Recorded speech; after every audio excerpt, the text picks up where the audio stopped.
What's up, guys? I'm here with Bruce, and he's done 61,000 in sales on Amazon over the last 12 months. 98% use books.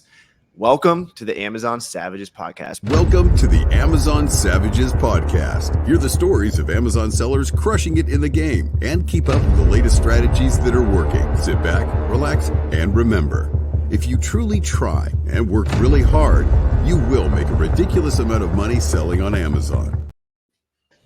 All right, tell us how you did it. Tell us how you got to 61,000 in 12 months. One book at a time. I started August of last year. I was retired, going out of my head with nothing to do, and I said I need some kind of something to do. That's awesome. So I wandered in Instagram and YouTube and came across used book sales. So did a lot of YouTube video watching. You and Steve Reagan and Mike the used book guy and all the other guys out there, Caleb. I'm going to drop a whole bunch of names I don't remember, but I just consumed and consumed State Picker, and basically figured out, hey, this is something I could do. Yep. And so did you just start going to thrift stores, libraries? Like, what was your first kind of big win for you? I bought a Natamu scanner, and I picked up a copy of Scan Lister, and I went out and I hit every single thrift store I could find. And so for the first 2-3 months, I did nothing but thrift stores and Goodwills and consignment stores and anywhere else I can think of. Then I hit the fall season and hit all of the fall library book sales. Nice. And picked up a lot of books that way. What's your book sale strategy look like? Find profitable books and send them to Amazon. That's basically it. Do you go for a certain section? Do you show up early? Are you buying like the Friends of the Library membership? Oh yeah, I buy the Friends of the Library memberships because it gets me in on the first day. If you buy a membership, it's $10, whatever. That lets you in on the first day when everything's untouched, and I go in there and scan everything. But it helps them, it supports them, and I usually pick up that money back on the first book I find.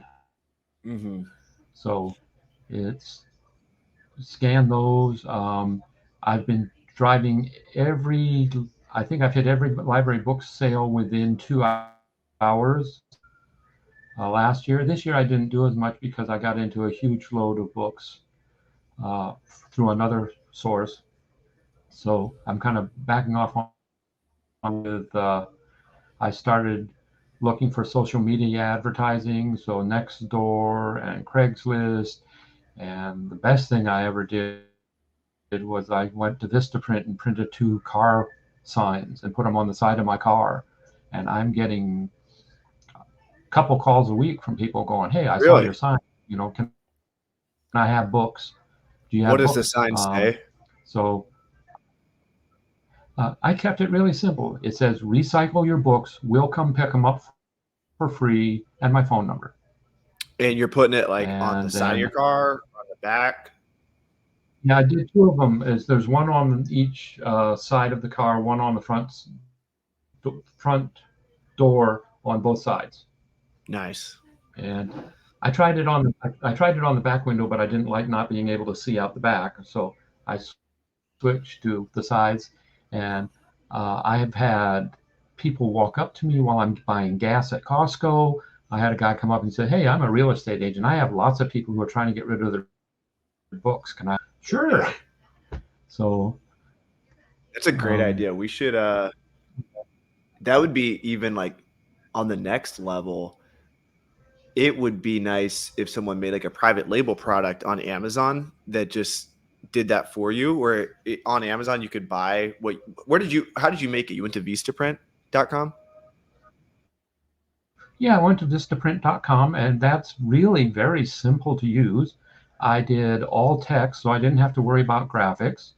And then I just tried to come up with a color combination that would pop out and be seen from a distance. Very large print, of course.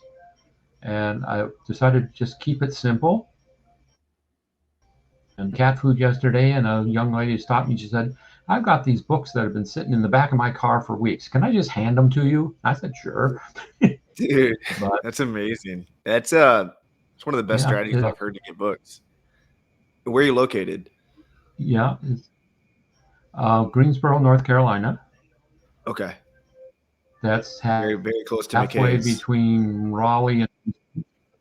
How far Oh are you from yeah, McKays used well, I'm close bookstore? to McKays right now, but they're moving out of town in the spring. Mm-hmm.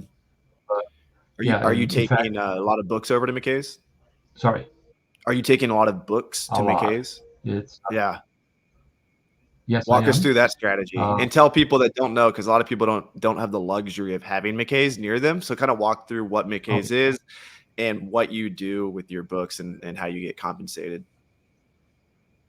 okay. Ed McKay's is a used bookstore. They buy and they sell electronics, puzzles, games, DVDs, CVDs, electronic equipment, just about anything. Lots of records. And what you do is you buy a box full of books or whatever, children's toys, stuffs, pillows, all sorts of things. You walk in, you hand them to them. They give you a receipt, and an hour later they come back and say, "This is how much we will give you for the stuff you just handed in." And you get a choice if you can either take cash or you can take store credit. So I take store credit. That gives me a box of books that are duds, have no use for me at all, and Yep. the last load I sent in. They also do large batch loads if you've got more than 4 or 5 boxes. I did The store credit looks 16 like by 12 this by 10 right here. boxes that I yeah. The store credit kind of looks like this. And It's yellow. Oh, do you have some with you? this is the last car batch that I sent in. It was Nice. 25 boxes of duds. Now that store credit, walk into Ed McKay's with my scanner and scan their books. And so I'm taking duds that were worth absolutely nothing, turning it into store credit. Then I'm using that store credit to buy books that my scanner says are profitable. And then I turn around and I ship them off to Amazon. Yeah. So And you're getting them tax free I too. do, yeah, I'm getting them tax free. And so, and everything I pick up off of Ed McKay is basically zero cost when I post it. So I do nonfiction almost exclusively, nonfiction DVDs, um, and just I walk in there, I pick a section I haven't picked before, and I just start scanning, and I scan every single book on the shelf, and just to see what happens, because I've only been doing this year. I'm still learning. It's amazing to me the kind of books that will show up that I've got no idea value in them. So that's a great thing. Mm-hmm. Then I turn around and I use my store credit to buy the book, and then I take the book and I pop it into GoToLister and send it off to Amazon. That's amazing. I moved next to McKay's in 2019. My first apartment I've ever had as a young man was right next to McKay's used bookstore in Nashville, Tennessee. And there was also a Uh-huh. storage unit in between my apartment and McKay's. There was a storage unit in between. So what I would do is I would go all around Nashville, pick up books from people, load them in the storage unit. Then I was taking so many books to McKay's that they cut me off. They wouldn't let me bring any more because you can only bring so many per day. And so then what I did was I hired people from a neighborhood nearby to go to my storage unit. We hid the key under the rock. They would open up the storage unit, take the boxes out. They would each take 5, 10 boxes. They would go to McKay's. They would drop off the 3 white bins, the 5 red bins, or whatever it was at the time. And then they could do the 2 totes. You could do 2 totes of a ton of books, and they would pay you like 2 weeks later. Mhm. And I would pay them something like 30% of the trade credit. So if they got $200 in trade credit, I would pay them $60 cash. Then I would use that $200 to go buy more books and then ship them to Amazon. And so that was my business in 2019. And a large portion of my income was literally just from McKays trade credit. And so anyone listening, if you live near McKays, they're in Nashville. They're in Nashville, Chattanooga, Knoxville, Tennessee, Greensboro, North Carolina, Winston-Salem, North Carolina, and I think there's one in Virginia too. There's also Half Price Books, which have a similar buyback model. I don't think they pay trade credit. They just pay cash. They're in Texas, Kentucky. I think we have them here in Tennessee too. They're all over the place. They're all over the country. And then on the West Coast, you got Pal's Used Books. And then on the East Coast, you got Second and Charles. So this concept we're talking about, bringing books to bookstores for trade credit or cash, can be applied all over the country. And so it's a lot of fun, and it's a good way to generate that extra income. Yeah, and McKays has two policies. There's one where you can bring in 4 totes, like the mail carrier totes that they have in the front of their thing. You can fill 4 of those in, drop them off, and 4 days later they give you the credit. Or they also have what they call large batch. And what the large batch is the laundry tubs on wheels. And I can get 5-6 boxes into one laundry tub. And yesterday I took in 3 laundry tubs simultaneously and dropped them off. And that's a batch like this one that I just got $200 off of. So you can do a large batch. The only thing is you can only do one large batch per store at a time. So you have to wait the week and a half, 2 weeks for them to use that batch before you can take another one in.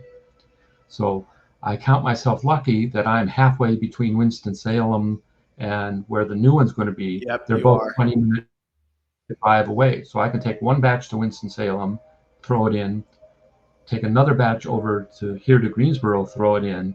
And so I'm kind of alternating them so that I can keep throwing them. Now, this becomes real important to me because 2 weeks ago, I had a guy call me. He said, I saw your sign on your car. Come take a look at this. We went out and he had a 20 by 20 storage unit, which was 1/4 full of books. So that was like a 10 by 10 by 8 foot stack of books. So we came up with a deal, and he and I spent 2 weeks boxing up these books. And it was in one of these, life storage places. And so I just rented a 10 by 10 right next to him. So we boxed up his books, weighed them, took them and put them into my storage unit. And then at the end of each day, I paid him for the weight. And how much did you pay him? I've been paying 14 cents a pound, and it works out to be between $4 and $5 a box. That's a lot. So that's a lot, but I'm also, I know. Are you familiar with rates for per pound for books? Familiar? Yeah, even like 8 cents a pound is a little high. I think 5 cents a pound is like on the lower end. 5 cents a pound is kind of what you want to be in, I think. But I mean, if they're good books, they're good books. But 14 cents a pound is certainly not cheap, from what I've seen at least. So yeah, maybe negotiate. Like, hey, look, I'm happy to have paid 14 cents a pound for what I had, but say I just learned recently, that it's more standard to pay like 8 cents per pound or less. That's at least what I've heard from my friends that do bulk books. Maybe just mention it to them. 14 cents is a great rate. Or a great rate for him. Yeah, well, the way he acquired these books is his parents were into the flipping business, clothes, books, boots, everything. Yep. And for a while they did books, and they were better acquiring than they were liquidating. So this is how all these books stacked up. So, but I'm figuring my numbers right now. I'm figuring the duds are going to pay for the batch. Yep. So, and what are these like? That I get what out kind of of books are these? They're all 90% hardbacks, all fiction. There's very little nonfiction in it. That is money for McKays. Yeah, a few paperbacks, but not much. Are these good Um, condition? so they're averaging from very good to acceptable. I just shipped 2 boxes FB to Amazon yesterday, and one box was 19 books with an $800 potential profit. The other box was 30 books with a 980 potential profit. So How much of those that came eight out of hundred that dollar batch. profit So was fiction? none. None. Yeah. So you're You mean taking the fiction to nonfiction? McKays primarily. I'm. I didn't catch that. Sorry. Are you taking a lot of the fiction to McKays? Oh yeah. There's not much of it. Mm-hmm. So, uh, yeah. And anything I can't send to Amazon and doesn't look like it's special that I might be able to eBay it, everything's going to McKay's for me. So they're my way to get rid of dud books How and turn much them do you into think you've potential been paid profit. lifetime for McKays? How much have I been paid lifetime from McKay's? Do you think? Just guess. I I haven't been tracking that, so I really don't know. But You think maybe like 5,000, or do you think it's lower? um, it might be around there. Yeah.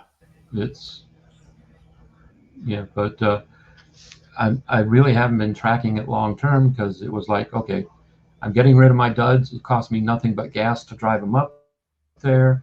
They convert it to credit. I convert that to sellable books. Mm-hmm. So, uh, and I've been doing DVDs. I've been doing books. I've been doing a little bit of electronics. Most of that has been E2A. So, um, and it's been keeping me busy. You can see my mess behind me. Yep. Uh, Walk us through the electronic flips, eBay to Amazon. What are you doing there? How are you finding the flips? And what kind of margin are you looking at? um, I'm not heavy into it yet. I'm really just in the learning stage. Um, but I've been using FlipMine. If you're familiar with that, I assume you are.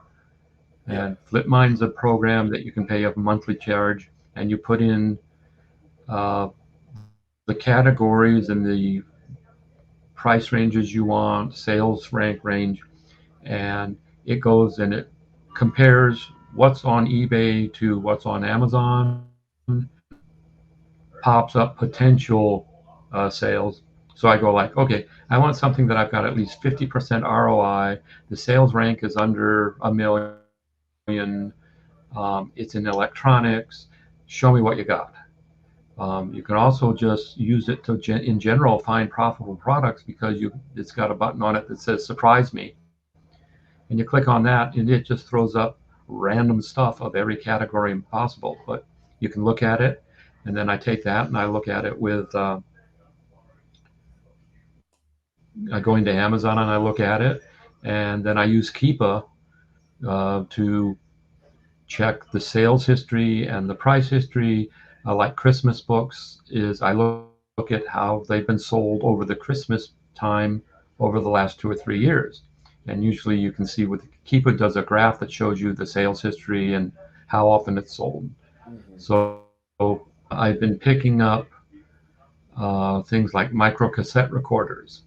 And there's certain brands that I can't get ungated in, but the ones I have got ungated, um, it's like, okay, eBay, there's people selling them used for $20 to $40. Amazon, there's people buying them for $80 to $90.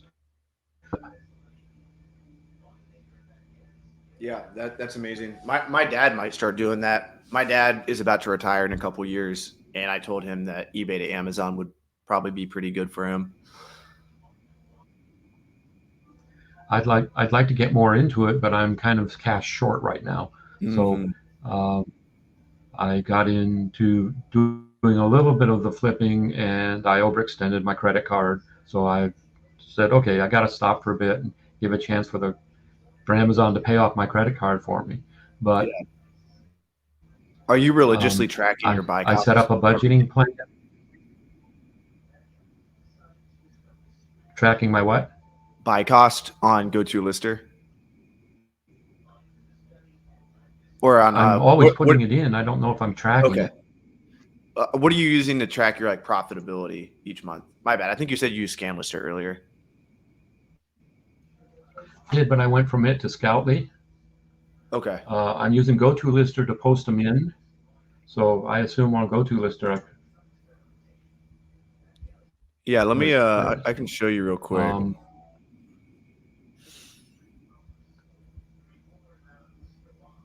Let me but pull up. that would be what, in profit or in history? You could go to orders and or profit, Okay, and it order. tells you what you paid per. Let me see if I can log in and show you real quick. Yeah, I've got all my costs there.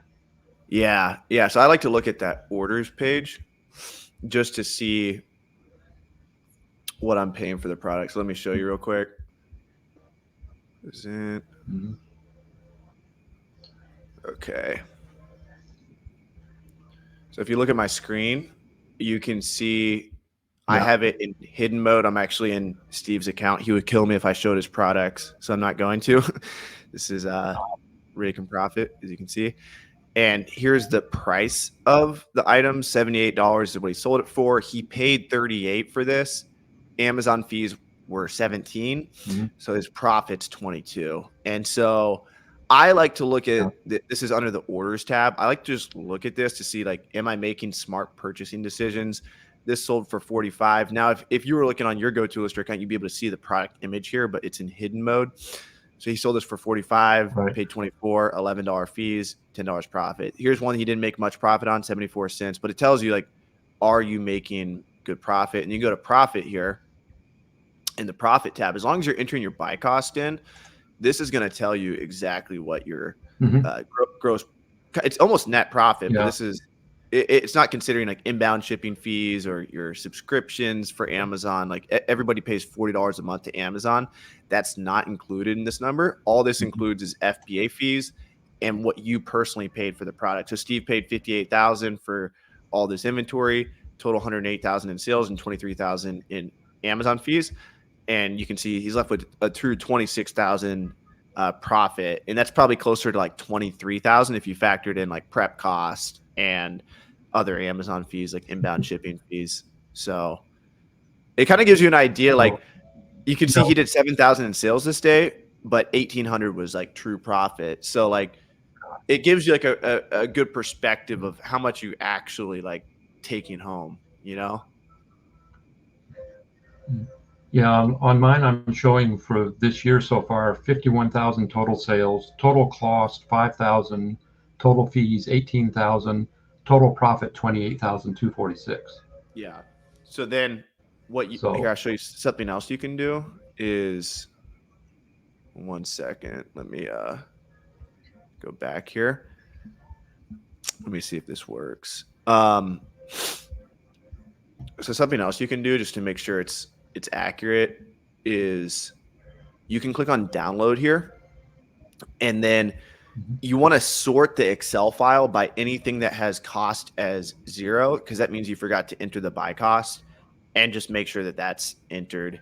But that's only if you want to, like pretty soon, what we're going to have at GoToLister is the ability to have like a true end of year tax report where you could import your gas, you could import your storage unit rent each month. You can import all these costs and then download the report from GoToListers. That's coming pretty soon, hopefully in the next few months. But right now, the purpose of that is just to show you like, hey, are you making smart purchasing decisions or not? Because if you are not making mhm. profit on a per unit basis, you're certainly not going to make profit after you factor in subscriptions and everything else. So this just tells you on a per unit basis, are you making a profit? I'm pretty sure my numbers are pretty good because the majority of the books I'm sending in are no cost. I mean, I go to a library sale and there's I'm paying $1 per book at a library Yeah. sale, and it's just the amount of money that is sitting out there on shelves is freaking amazing. I Mm-hmm. went to a little hole in the wall. You, you've done this, I'm sure, many times, but I went to a little hole in the wall in a town 20 miles away from me. Walked in, and the lady works at a retirement home, and all of the people coming into the retirement home just give her their books because they need to get rid of them. So she puts them on her shelf in this little store. It's only open 2 days a week, and I went in there and she'd never seen anybody use a scanner before. So she let me go through. I went through every hardback in her store that was nonfiction, and she loved it because they were $1 a piece. I was buying $60 a day. She said, "Oh yeah, you're my best customer right now." I went through her entire store and I pulled out about okay. I was paying $60 a day. I was buying books for $1, and they were all over the place from $10 to $75 per book when I sold them. So the little hole in the walls are great. There's if people are saying there's no books out there, they're just not looking. Every Mm-hmm. thrift Yeah. store, every consignment store, every library that's got a sale on it. Some libraries they don't do sales; they just put them on a shelf with a for sale or a free sign. I go check Ongoing sale. those. Um, I've tried Goodwill. With Goodwill is they're raising their prices like crazy, but the Mm-hmm. Goodwill outlet store in Winston-Salem was pretty good because they're just throwing out huge bins of books that no one's ever touched. Of course, it's amazing how many of them now have FBAF or have Amazon FSKU stickers on them. But I'm still finding the stuff that's profitable. Mm-hmm. What's been your best experience with the car sticker? Uh, the best experience um, is, I guess, this guy with the shed full of books. Mm-hmm. That, That is but so smart. Like but everybody as should be far doing as that. Like there's no reason why not everyone. And how much did you pay for the sticker again? it was Vistaprint, it was like $45 for a pair of them, and then another Mm-hmm. $45 to get 200 um, business cards made up, and I just hand out the business cards like Nice. if it can focus on Perfect. that. Yep. Nice. So I just hand these out to anybody who talks to me about books, and on the front is that, and on the back is basically a description of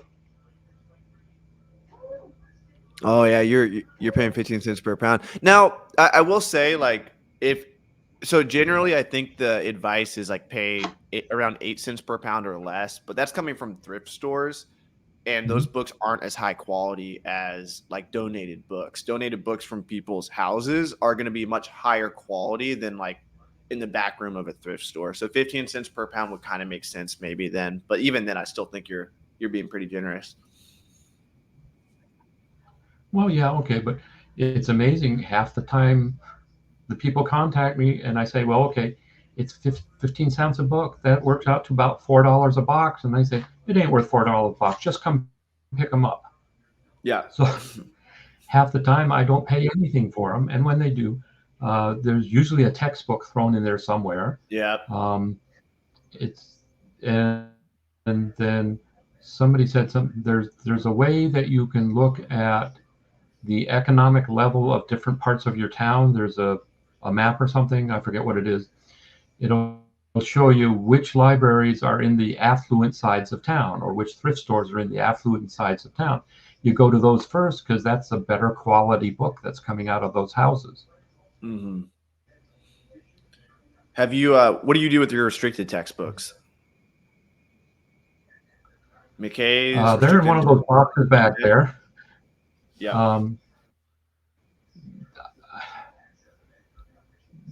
There's once I get a box full of them, I look at either sell back your books or restricted inventory and see Hey, if I Grind can. hard, well done, sir, and welcome to the freaking Well Show. had to So put it up there.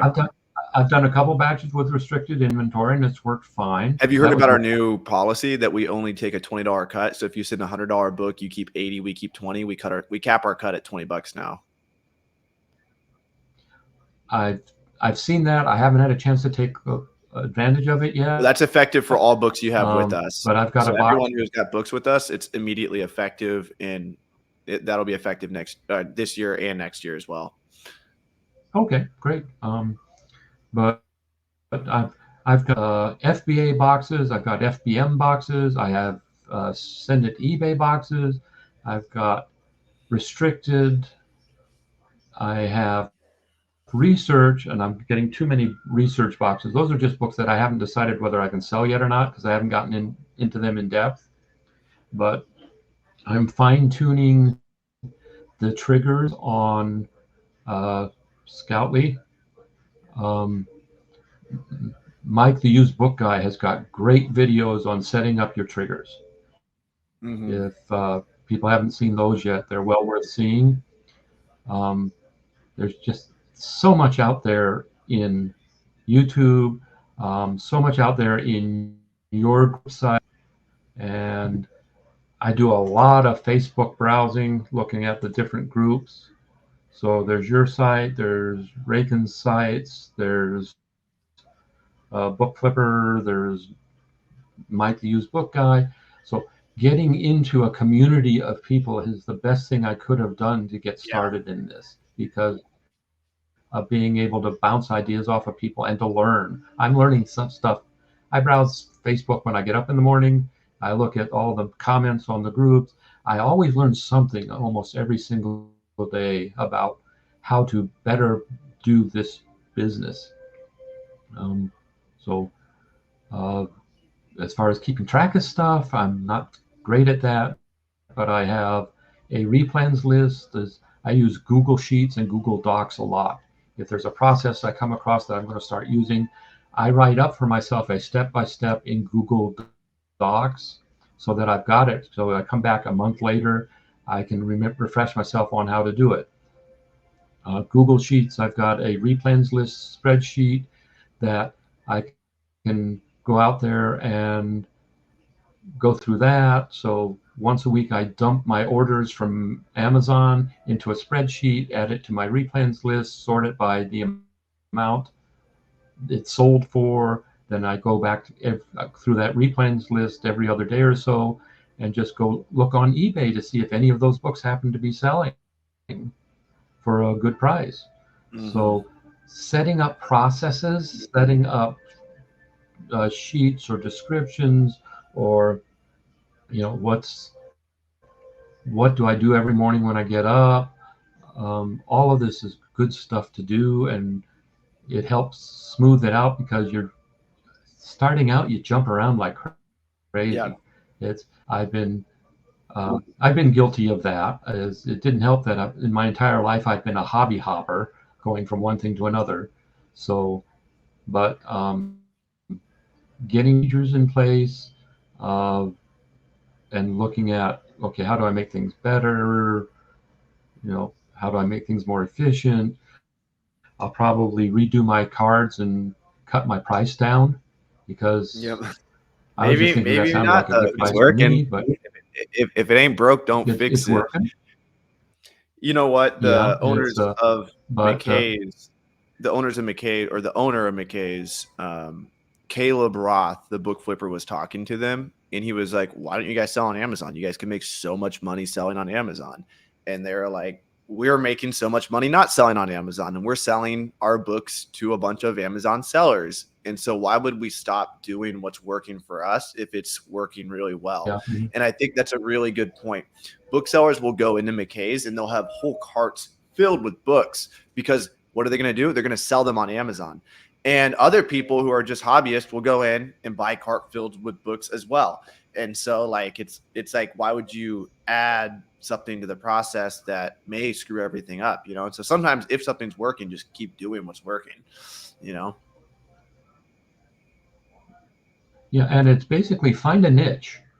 Okay, find an area where you like working in it, where you understand it, where it's easy to implement. Um, I I started out going, okay, I'm going to give this a try, and I spent, I guess, $5,000 in the first 4 months just buying used books from people. Mm-hmm. Going through it, maybe before I got into their cycle of selling books back to them. But so I worked on getting inventory on, and that's what my main focus was on. And I knew I was going to learn all this other stuff as I went along. But when if you're just starting out, the only thing to concentrate on is sourcing. That's the if you can't make it in sourcing, you're not going to make it in this business. So find a way to source, find a way to source more, find a way to source faster. Um, if you've got the resources, hire someone to source for you. It doesn't really matter, but I'm not at that level yet. But I started this out with the hope that I could um, work. I'm working 10 to 15 hours a week on this, 2 or 3 hours a day is all 5 days a week. The rest of the time I'm spending with family and doing retirement stuff, but it's bringing Right. in, um, it's bringing in for me right now about $500 a month in my pocket. Mm-hmm. And that's with business is paying for itself at this point. Yeah. So I'm not funneling more money into it. The proceeds from the sales is paying for the business. Mm-hmm. And that's a good place to be after 1 year. Yeah. Yeah, it is. How many other businesses have you ran in the past? I helped my wife run an aromatherapy business where she was the person. She was the aromatherapist. That I did some behind the scenes office stuff. Uh, Before that, I was a nine to five person for the last 47 years. I worked Mm-hmm. 9 to 5 jobs. I was into computers, so did computer programming, writing programs for people, stuff like that. But it was all sit at the desk, 9 to 5, work on computers. I had never really run a business before I started this. So it's been a lot of learning and just going out and go, okay, I've seen how people are doing things with businesses, but I didn't know how to do it. I didn't know what to do, but I, with the computer background, I understood what the scanners were doing. I understood the concept of buying from somebody else and selling. So uh, arbitrage in all of its ways, shapes, or forms, I kind of got the concept. And the one that where it resonated for me, or the one that I said, okay, I can do that, was books to start out. Mm-hmm. Yeah. Seems like it's going pretty well. Any other advice that you have for beginners starting out or people interested in the business?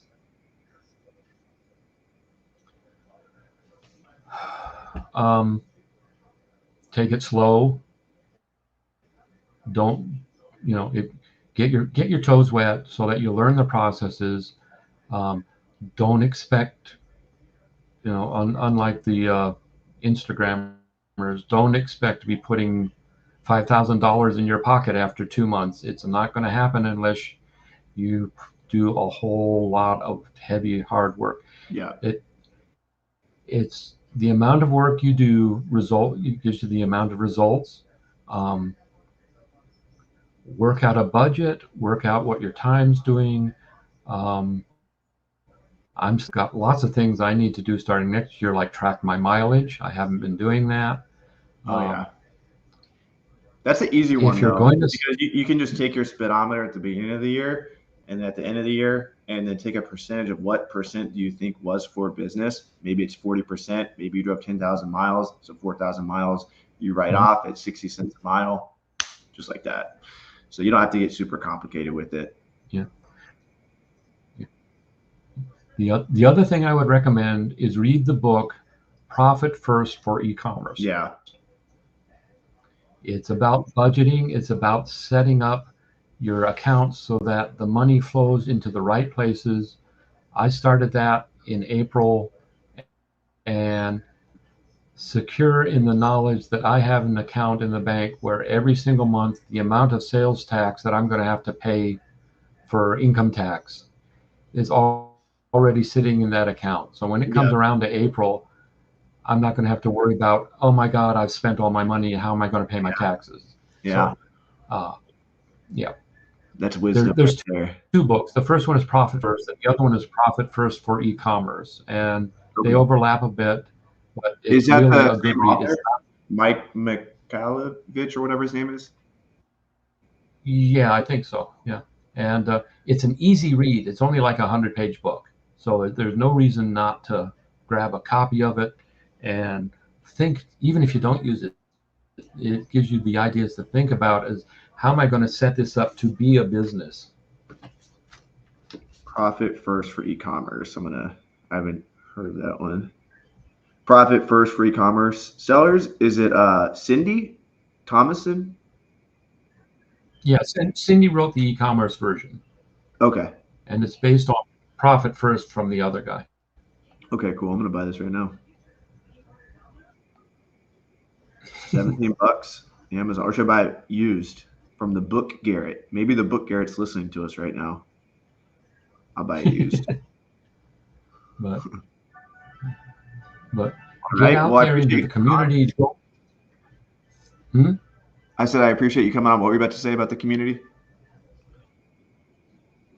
I was going to say, get out into the community, make contacts, introduce yourself to people, find other people who are doing it. There's Discords, there's Facebook groups, there's all sorts of things that you don't have to be alone in this. And find a community that you can communicate and share your goals, your dreams, your successes, your failures, and it just is really, for me, it's a great little job. Yeah. I was tired of working 9 to 5 my entire adult life, and I said, okay, I'm not going to do anything with computers for the rest of my life as far as programming, but this I understand, and this is bringing in a little bit. I mean, I'm only working,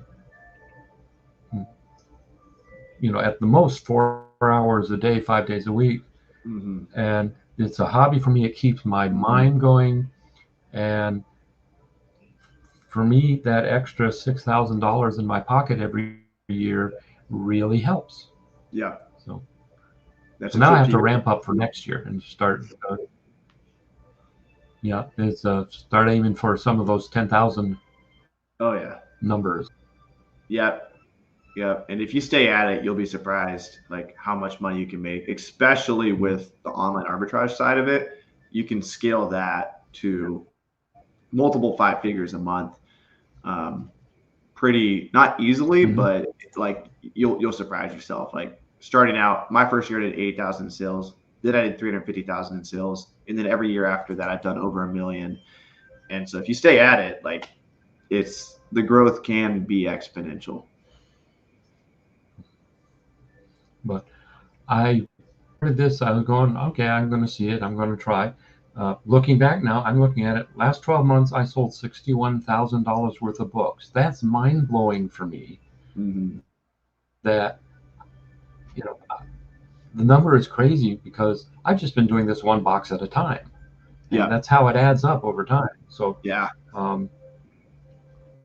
it's averaging, well, sales are up, sales are down, whatever. But I'm averaging about 5,000 sales a month working part-time. So I've got nothing to complain about. Yeah, that's awesome. All right, Bruce, can they reach out to you on Facebook if they have questions? Oh, sure. Be glad to talk with anybody. That's great. Yep, and he's in all the Facebook groups, so feel free to reach out to him. And remember, this podcast is made possible by GoToLister. Attention Amazon FBA booksellers. I used to hate listing books on Amazon because of how long it took, but GoToLister has fixed that. GoToLister allows me to scan, label, and ship 100 plus books per hour. It's the fastest listing software that exists for Amazon sellers. Listing fast allows me to spend more time finding profitable inventory rather than listing all day. One of the best things about GoToLister is our intelligent pricing feature that automatically prices your faster selling items at higher prices. Click the link below to give GoToLister a free trial for 14 days. All right, guys. Thanks so much, Bruce. GoToLister. It's a good product. Appreciate you. Thank you. No, thanks. I really appreciate you inviting me to this. I've had a lot of fun, and I hope it helps some people out. Awesome.